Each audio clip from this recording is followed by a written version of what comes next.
All right, so we're going to be solving this system of equations down here.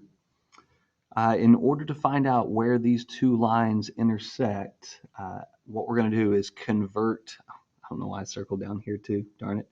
What we're going to do is convert them to slope-intercept form.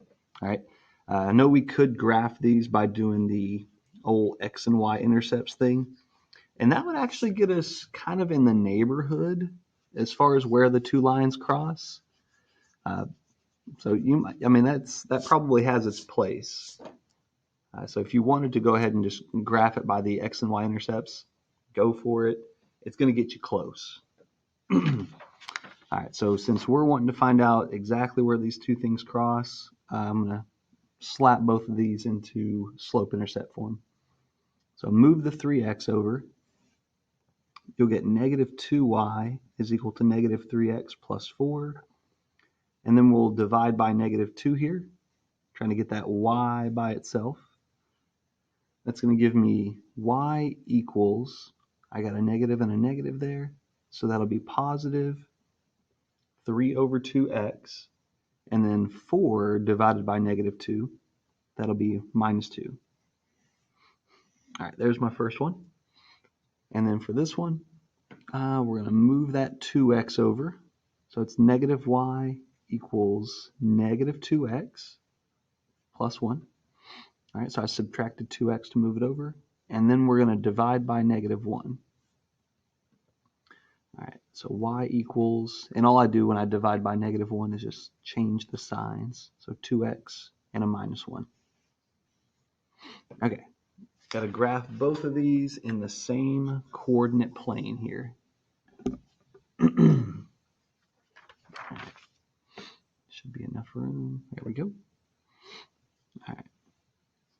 So we'll establish our x and y axis here. All right, I happen to know where these two cross, so I'm going to save myself a little room. All right, so for this one, I'm going to start off at negative 2.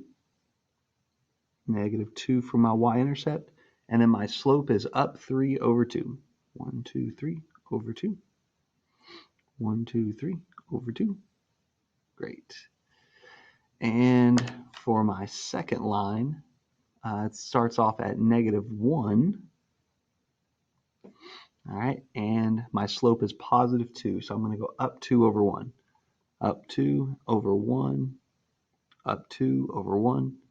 So they are not crossing in this area. They're kind of splitting off. And then also I could do down 2 and over 1. And down 2 over 1. Okay. And we'll do it one more time for good measure. Down 2 over 1. All right, so I'm going to have to go back to my pencil side. So at my 3/2, I need to go down 3 more. 1, 2, 3, and over 2. So that's the exact position right there where they cross. Down 3, over 2. Yep. So you can see here, this is actually kind of a tight line. Yeah, these are really close to the same slope here. That's what makes it kind of awkward here. Actually, it's probably going to be a little bit weird if I put the line on there. So I'll just leave it off. But that spot, that was where the two points, the two lines intersected, where my slope of the other one landed on my slope for the other one. I guess that made sense. Anyway, the coordinates there are left 2 and 1, 2, 3, 4, 5 down. So negative 2 for the x and negative 5 for the y. All right, but we want to plug that back in just to make sure that it balances the equation.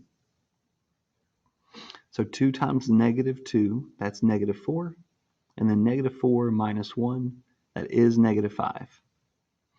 All right, on this one, it's going to be 3/2 times negative 2 minus 2. So the 2's are going to cancel, so it leaves me with a negative 3. And then negative 3 minus 2 is negative 5. There we go.